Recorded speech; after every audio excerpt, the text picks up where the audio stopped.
Does the thought of big roller coasters and bigger hair in Dollywood get your heart beating faster?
We're good? Good morning! Good morning, everybody. Welcome to the Medicare Cafe. We're just in the pre-chat right now. We're going live a little bit early. Kari was telling me about this really interesting phenomena. Sorry. No, Dr. that's Pepper a commercial. It's not, but they didn't say phenomenon. No, but just let me have my time. This isn't about you, Kari, but now it is. So what was the thing that you were saying that like you've had 4 people in since July They have Part A, they delayed Part B because they were still working, and so they were like 66 or 67, 68. Didn't matter their age. They had credible coverage since turning 65, provided the proof of credible coverage form, the L564, to Social Security, and the effective date was coming back in February of 2026. Yeah. That's crazy. And that's they're 4 like, of them. 4 of them. One of them needed a July start, 2 of them were October, and one needs a November 1st start date. So you were telling me that you have a contact at Social Security who's like kind of been able to like look into it. And say, Yes. why? I have screenshots, multiple screenshots of the Social Security, like Medicare system, like their internal system. It's wild. I can't The imagine. acronyms, I'm like, okay, what would SMI be? What would SMI be? Like, what is this? What is this? And that's so cool. So you said you've never actually met this person? no. So tell me, how did you find like an insider at Social Security that you've never met? It's a little networking group of, there's 4 just financial professionals in this group, and there's a tax, Social Security. No, what is he? He's an attorney. Okay. I think a tax attorney. And he was like, hey, I have a friend who works at Social Security if you want to contact. And I was like, yes, yeah, please connect us. And so he just connected us by email.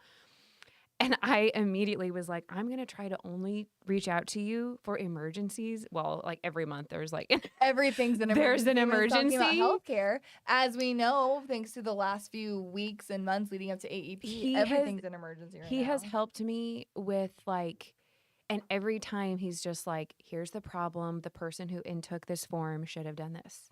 Every time, except for these Part B effective dates. And this one, he's just like, they're putting in them as GEP. 3 of them he can't figure out. 1 of them he's been able to figure out. But like he's helped me a lot with like IRMA appeals, or just like moving things along. Like they applied for their Medicare 9 weeks ago and they haven't gotten their card. So the question that you had was, what do you get? Because you want to be appreciative. You want to send him something. So what do I send somebody who like I don't know anything about other than he's a angel? He's from here, so I'm like, okay, Murray's gift card, Cece's gift card, all of it. But I want something more personal too. You can't get like Mizzou tickets because like those are like not everybody. You have to know their schedule too. And not everybody's a football. Like not everybody goes to football games. I would love if you guys have any input of like what in this case, you guys have never met face to face. You really don't know much about him other than he's incredibly helpful. Yes. What do you He's give us? funny, like, a too. And who's He's in so Social funny. Security I with a know. personality? Like, he always, like, he'll write Rude, I'm something and then sorry. puts, like, parentheses, like, some side talk. It's just so funny. People are my favorite. Well, that's not true. Most people are. Some people are my favorite. Speaking of people being my favorite, go ahead. Sorry. I also asked him, I was like, what's your address? Like, can I mail you something to Social Security office? Or will they, like, yeah, like, will it get to you? He was like, you can mail it here. I'm like, okay.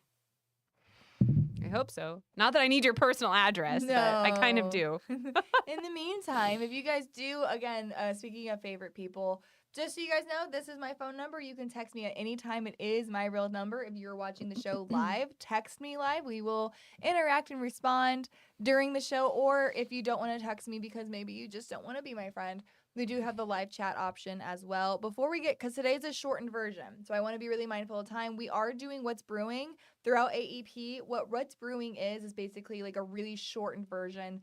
We don't do a lot of training. We don't do a lot of like new ideas. We basically give you industry updates and suggestions Just and like a what State we're of the seeing out Union there. address. Just like a State of the Union. What's going on? Oh, and we have a lot to talk about this week, and I want to be mindful of that. However, before I get, speaking of my texting, speaking of people interacting with us, I love the following of people that we have. We have kind of our weekly viewers, our people who watch week to week. I got a text this over the weekend. Okay. And it was from Kim Holmes. So Kim out of Nebraska. Kim, thank you so much for shooting me a text. I told her I was going to give her a shout out. Okay. She was basically just like longtime listener. I've never talked to the show. Like I don't have any contract with senior marketing specialist. Just want to let you know, like I appreciate, basically she was like, I love your tangent, like my tangents, like when I just go crazy.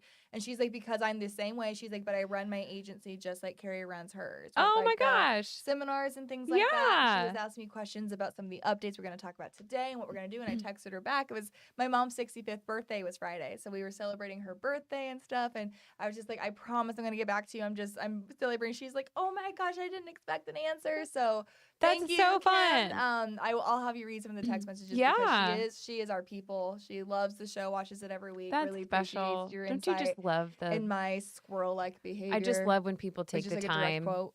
take the time to be kind, like to say something kind. That's Like just it's it. just like nobody takes the time. Like it's so easy to say something you're frustrated about or don't like, but like to just reach out, just to be kind Just is to so reach nice. out. Like I was introducing Yeah. Summer from our agent support team last night. We had a couple carriers in town, so I was introducing Summer. We were at this event together, and I was just like, you know what her job is? She's agent support. I said, no one ever calls Summer just to say, hey, I'm having a great day, or I appreciate you for what you do. And I understand, especially during AEP, we're all too busy for that. Yep. But was so Kim, thank you for brightening up my weekend. It really was. I was like showing my family, like people do like me. Yeah.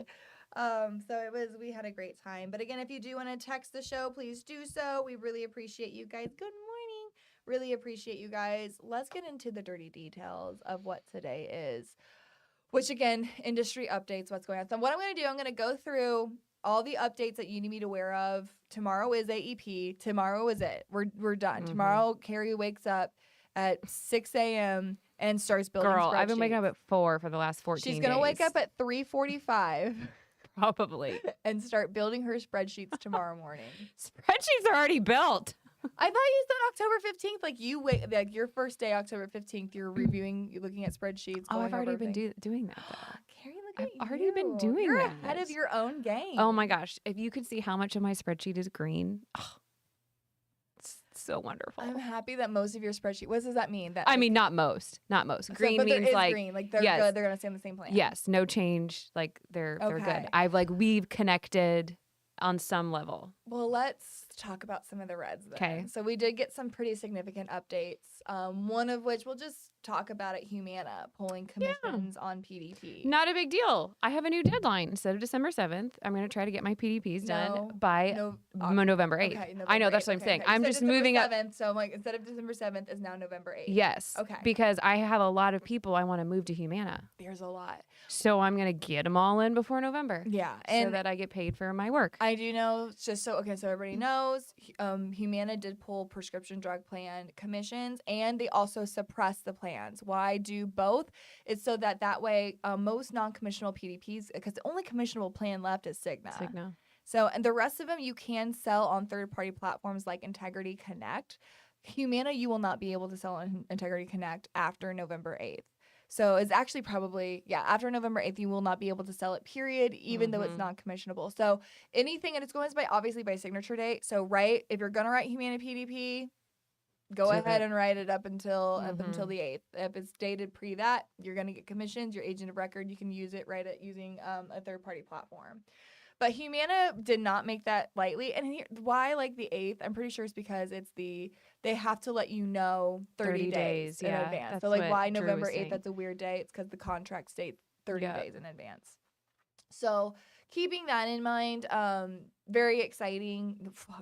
That's my next thing. Not exciting. That's my next one. My next thing is actually exciting. But the November 8th, I'm glad that we'll have, some time to actually write those, get those done, get that taken care of, kind of. Somebody told Summer, speaking of Summer, somebody told her the other day, like, I just wish that all PDP companies would pull commissions and just be done with it. So that way the expectation isn't that we're going to help with that anymore.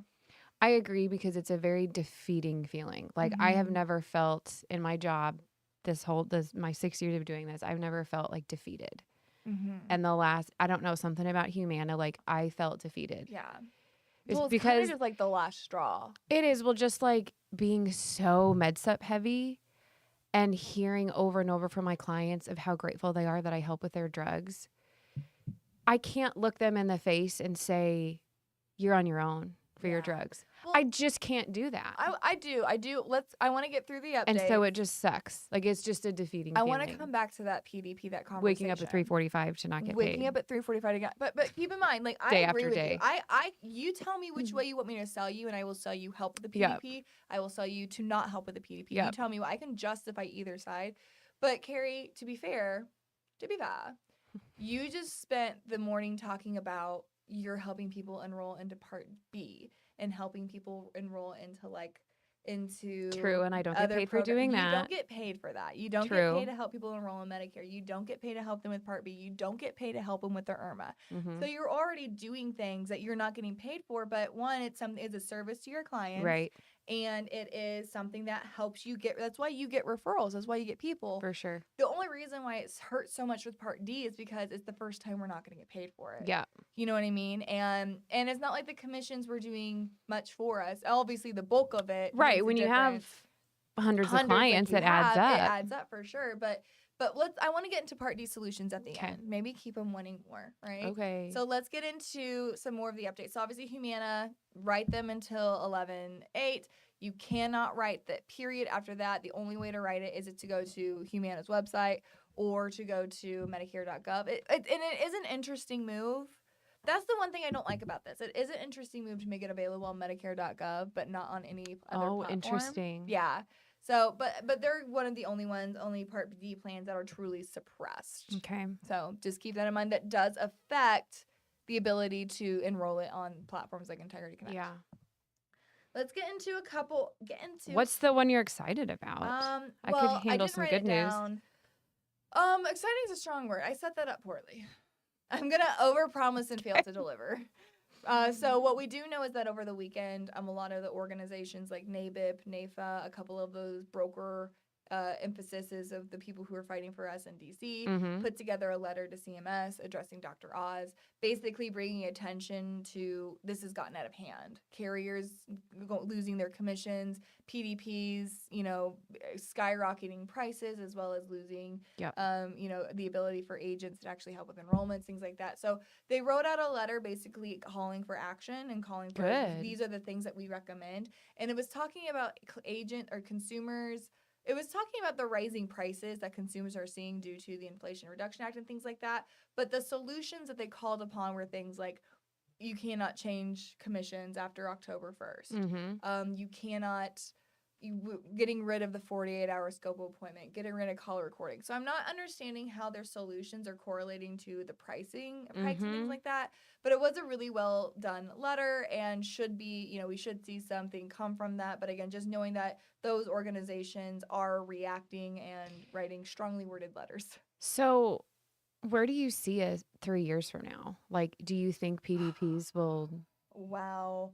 Will they come back as commissionable? Will they? I don't see a world where PDPs come back as commissionable. I'm not Can saying they we- won't. I just don't see a world where it happens because the top PDP plans haven't been commissionable for some time and people are still writing them. And carriers don't want PDP business. What I think you're going to see is you're going to see less PDP offering or just plans that are just because Humana, the reason why they went non-commission is because they incorrectly set themselves up. They didn't realize that Cigna was going to have crazy price increases, that WellCare was going to have a price increase. That they were going to look so good. They did not know they were going to. They were very clear, like, we didn't know that we were going to be competitive in PDP, and they don't want to be competitive in PDP. So that's why we're seeing this. I think there is a world where the PDP offering is just incredibly limited, and I don't see a world where commissions come back. The only time I've ever seen commissions come back with Cigna, and Cigna is the lone survivor of PDPs. Well, then, yeah, they need to all just. So what? I'm just trying to play this out. Like, will they allow us to do the enrollment, or is it just easier to? Because I've thought about this now. Like, do I make a recommendation and just tell them like, you have to self-enroll because that's less time of me actually doing something that frees up for something else, or is that a bad strategy and I still do the enrollment? I want to talk about that at the end, like the survival plan of like agents and PDP. But like the question being like, do we think that agents will still have a role in the eyes of consumer, in their eyes of CMS? I think if I'm a carrier, I don't know. I have a lot of theories. Interesting. I'm not sure that the PDPs will exist if the current administration is able to negotiate with the drug manufacturers. Okay. That's an interesting thought. I mean, if drug prices come, but what about the like late enrollment penalty? Like if people don't have, they'd have to get rid of that. I don't think Part D is going to go anywhere. I think the late enrollment penalty. If all these companies, I mean, Anthem's out. Like I think CMS and the federal government have tried to kind of combat. Last year they did it with the $35 premium. But insulins, do you know how hard insulins are covered next year? How terrible insulins are covered next year? Mm-hmm. I have so many people that take Humalog or Novolog and not covered by any of the 10. No, and it's just Lantus, it's what we knew was going to happen, because keep in mind these pharmaceutical or these PDP plans only have to cover, I think it's 2 for diagnostic groups. They have to cover 2 medications within the same classification. And so all the ones, especially like when there's so many different types and brands of insulin, then we knew about this, that insulin was going to become an issue, and shopping insulin for your Part D plans were going to be difficult in 2026, 7. As far as like what is the futures of PDP, I don't have a crystal ball. I shouldn't really even been talking about it because this is all pretty unprecedented, and to know what the long-term effects of this is going to be, hard to determine. And like I said, it's 10:15, and this episode was supposed to be 15 minutes. So let me get to the rest of the updates. The shutdown is still shut down. The government shutdown is still happening. They have not come to a resolution. Doesn't look like there's a lot of signs that a resolution is going to be coming up soon. So October 15th is tomorrow. So what does that mean? Means a couple things. Obviously, people will still be able to enroll in Medicare.gov. They are still processing applications. CMS is still employing people to process applications, to process the enrollments for both Medicare Part B, Part D, Part C. That is still happening. However, we are starting to see a lot of delays, especially on a local level. We have talked to some Social Security administrators, and they were basically saying that a lot of people are basically taking furlough because now there's questions of like, is back pay going to happen for these people who are not getting paid currently to go to work?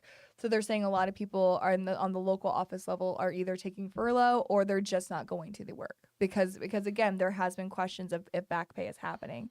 So we're seeing timing. I know. Nothing going on. We are seeing delays on a local office level as far as like the availability for people to actually help locally with Social Security. And then keeping in mind, it does affect data for third party enrollment platforms like Integrity Connect and Connecture, Sunfire, because a lot of the data that we get that we don't get fed directly to us, like a lot of the regional plans, like any of those smaller plans that don't feed into those third-party platforms, the only way that we get access to those plans is by pulling them direct from CMS, which is why you're not seeing them on the platform yet, because we have to wait until the 15th. That's when CMS actually starts feeding those in. Yeah. if it is a possibility that those won't be fed in. So just keep that in mind. Medicare, anything that Medicare.gov is not the most accurate place to get your information when it comes to covered drugs, covered prescriptions, covered pharmacies, using platforms like Integrity Connect, even Connection, or even Sunfire. I say even them, but those platforms are going to and have been. Some people are asking, like, will we see discrepancies because of the shutdown? There is always discrepancies. Yeah, Those platforms always. very rarely lined up because Medicare.gov wasn't accurate because it only updates every 2 weeks and gets their information from the carriers, and the back and forth there isn't great. So continuing to use those third-party platforms, just know that all plans may not be visible depending on how the shutdown goes and if that was prioritized. And then lastly, I did want to make sure people saw the letter from United Healthcare.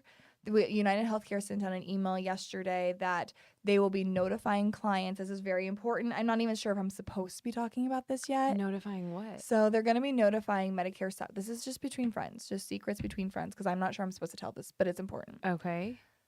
They are sending out letters to clients who are on a Medicare supplement, not to every client, but to some clients, saying that you might be better suited for a Medicare Advantage plan. Oh. And it's saying, here is your agent's name, here's your agent's contact information. They're putting our information on there? They're putting here's the alternative, Kari. Like, this is actually as good as it could That's get. good? I'm not saying like it's good. It's a recommendation. I'm not saying it's good. It's saying it is a recommendation. It's UHC saying you might be better suited on a Medicare Advantage plan. You're on a UHC Med Sup. You might be better suited on a United Healthcare Medicare Advantage plan. Here's your agent's information. Reach out to them with questions or call our 1-800 number. If they call UHC's 1-800 number and they switch from a Med Sup to a Medicare Advantage plan, you're no longer agent of record and you don't get paid those commissions anymore. So just keep that in mind. It's not every client, every Med Sup client's not receiving this. I asked, like we know criteria of like which Med Sup clients are getting that, who's getting it. We cannot get a list.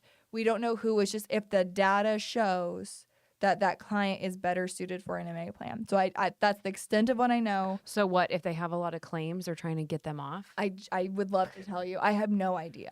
So just know, like, your clients might be getting it. Now, again, this is I say it's not good, but they are putting your information, your phone number, everything on there. They've done this in the past, and that wasn't included before. Okay. So, like, the fact that they're trying to point them back to an agent is better than it could be, better than it has been. I was thinking you were, like, it would look like I'm, like, that's coming from me. No, it's very clearly coming from United Healthcare. Healthcare. Here's your agent's information if you have questions. But if they talk to United Healthcare directly, and United Healthcare switches them. That doesn't worry me too much because I think client. I've trained my clients enough to call me. Yes, like why it's so important to not have your clients call the company ever. Have them talk to you. Have them, like, just have control on that message. Because so that's the major stuff. Again, the letter from NAFA. NABIP and the associations, United Healthcare updates, Humana updates, government shutdown updates. The last thing I'm going to say is we're still getting tons of updates on we're still getting a ton of updates on provider updates of, like, providers and carriers. Right now, it's the time. Not only are carriers coming up with contracts and stuff for agents for us to work with us and to work with plans, but this is also the same time of year wherever their contracts with providers come up and for renegotiations. And we are seeing, and there's a lot of reasons for this. I don't have time to get into it, but we are seeing a lot of basically contracts not get resolved, and major provider networks are leaving carriers, or carriers are leaving major provider networks this year. There's a ton of huge provider shakeup, which is, again, nobody should be surprised. We've been talking about this is going to happen because of the confinements. Providers are also getting their own squinches. Like, they're also feeling financial pressure due to some of the stuff in the Big Beautiful Bill and other things that are causing them to lose. They just have a lot of financial pressures, especially rural hospitals and rural networks are having tons of financial pressures. So these negotiations, the providers can't afford to work with these Medicare Advantage plans. And so you're seeing a ton of provider changes, upsets out of network. Reminder for you guys, providers can leave a network at any time, and it's not an SCP. And so we're seeing that. We're seeing a lot of changes. We're seeing a lot of provider squeezes where, like, I'll say this, the network's getting more and more narrow and PPOs are getting less and less available. So just a huge reminder for your MA clients, it is incredibly important to see how big of a priority is their provider and keeping up to date with some. We just got a big one announced today about BJC. I think Cigna and St. Louis just lost BJC. That huge. I mean, that's huge. And so I think the only one taking them right now is Essence. So so again, just keep that in mind. It's just another thing that we've not really had to think about in the past is what the provider carrier relationship is looking like. And it's just massive disruption there. So just keep nose, ears to the ground. Not the nose. That's grindstone. I am just soaking all this in. I don't even have much to say because it all just sucks. Well, it does point to... It is what it is. Yeah, and that's what Michelle, she's saying. Also, how important no referral it is needed. Blue Cross in Illinois is paying commissions on HMO MA plans, but not their PPO plans. Yeah, again, like, we're seeing PPO plans become... What I'm telling people, and I don't mean to minimize this, because this is significant. This can be really nerve-wracking. It's causing a lot of work. I do not want to minimize this whatsoever. We're seeing a reversal of what these plans are just going back to what they looked like back in 2015, 2016. Like, we've sold these plans before. These are not brand new plans. Now, they're brand new consumers having access to these plans after having the last 10 years of PPOs and rich benefits and national networks, and so to that, like, to come from that, I'm going back to this is significant. But we've had these plans before, and we sold them back then. We'll sell them today. Of all the conversations I've had so far with my Advantage plans, only one has wanted to change from a PPO to an HMO. Everybody else says, nope, I won't do it. Keep me on my PPO. And here's the thing. That's great. You're just going to pay a premium for that PPO, or you're just going to have higher moops on the PPO. Yeah. So you're just going to pay more for it, but like that's still an option. Yeah, that's still an option. And it's still profitable to the companies to have that, as long as the cost sharing you just have more cost sharing. Again, these plans are not new. We just have to get back to the way they used to be sold. So let's take the remainder time talking about, remember when I said this episode's going to be 15 minutes and we're 25? I want to get into... I have a hard stop at 10:30. Okay. Solutions for PDP. Like I mentioned to you, like I said it earlier, we as agents, the reason why we're paying such close attention to this is because we are used and count on that PDP commission. Right. Because it is rightfully ours. Yeah. Again, like I will not argue with that. However, like I mentioned earlier, we as agents have been doing things and selling things that have been non-commissionable for quite some time. Right. When you sold Plan Fs, you were selling a non-commissionable plan because you were selling coverage on Part B, on the Part B deductible. But if you look at your Plan F commissions, companies took out a chunk of premium to say, nope, because that chunk of premium covers that Part B deductible. So you can't just take your Plan F commissions times point, whatever your commission would be. They always took out a chunk of that premium to account for the Part B deductible. People didn't blink an eye at selling a non-commissionable plan back then. You are helping people tons with enrolling into Medicare. You're helping people or with their IRMA, things like that. We are constantly, because we are good agents, we know how to find opportunity. Yep. We've always been able to justify our services, to find where is the opportunity, why am I doing this? I'm doing this, yes, because I'm a good person or the goodness of my heart, but at the end of the day, this non-commissionable activity does equal dollar signs somewhere. Right, it does. I think the difference, and it may not be a difference. I just have to be more methodical. About it. I think a little bit more pressure has to go back on the client, because, like, think about your IRMA stuff. That's what your IRMA stuff. You're not submitting and filling out the forms and doing that. You're telling the client how to do that. Sometimes they fill it out in my office. Well, they're doing it in your office, right? But or you know what I'm saying? Like you're guiding. Right. You're not. I don't take it to Social Security for them. Right. They do that. But no, I think like what all of my clients get newsletters, physical, email. Like they are reaching out to me, and I am reaching out to all of my I always reach out to my new clients of the year. But like, if I'm just doing someone's PDP review, like I might not if I haven't heard from them by the end of November and they've had those 2 correspondents, I usually start calling them, but I'm not. No. Like unless their plan is going away, like a little bit I of just don't responsibility think, has to go on the client. it has to go on them at some level. So we're working with this agency at Chillicothe. Love them. Incredibly, very med sub heavy. Yeah. And they have been, I think they're probably watching. Hi, Casey and Kathy.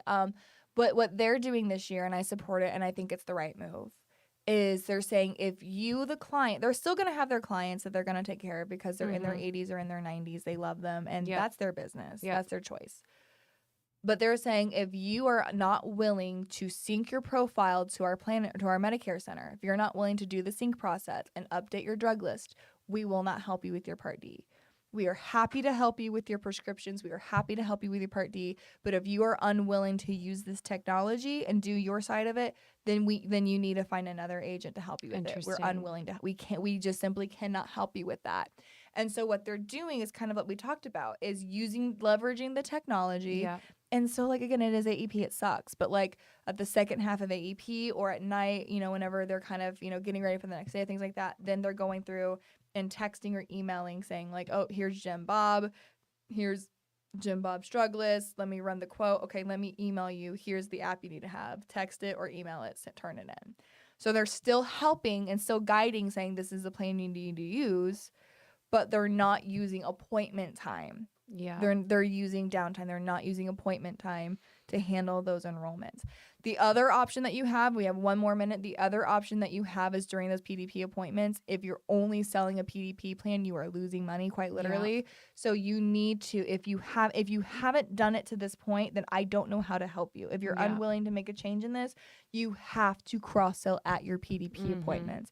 Cancer insurance or maybe a hospital indemnity, but they're on a PDP, they're probably on a med sup.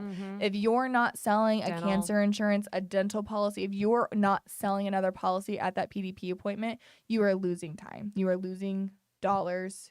You can't stay in business if you're not profitable. So, no. 2 solutions. If you're going to have the appointment, make the most out of it, or don't have the appointment. And require that they utilize your I've been doing most by email. Yeah. So we'll have more updates on that. We'll have more conversations because I don't think we're done talking. We can't be done talking about how to service, because I am a huge believer that PDP is a referral generator, a lead generator. Oh, yeah. It is a service that a lot of people aren't willing to do. If you want to stay employed, you want to be successful, you have to be willing to do the job no one else wants to do. Yeah. Why do you think funeral homes and trash services are recession proof? Because no one else wants to do it. No one else wants to do it. My richest friends are funeral homeowners and trash service people. So, just saying. So until next time, guys, we'll keep you guys updated with what's going on. Next week's episode, we will do our best to keep it at 15 minutes. And we will do our best just to keep you updated. Unfortunately, hopefully there's no more updates. We just have a ton of updates, and hopefully we're slowing down with the updates. So we'll keep you guys in the loop as we get into AEP. Happy hunting, happy selling. Enjoy your seminar later on today. Thank you. So until next time, guys, have fun, make money, and give impeccable service. Thanks, y'all. See ya.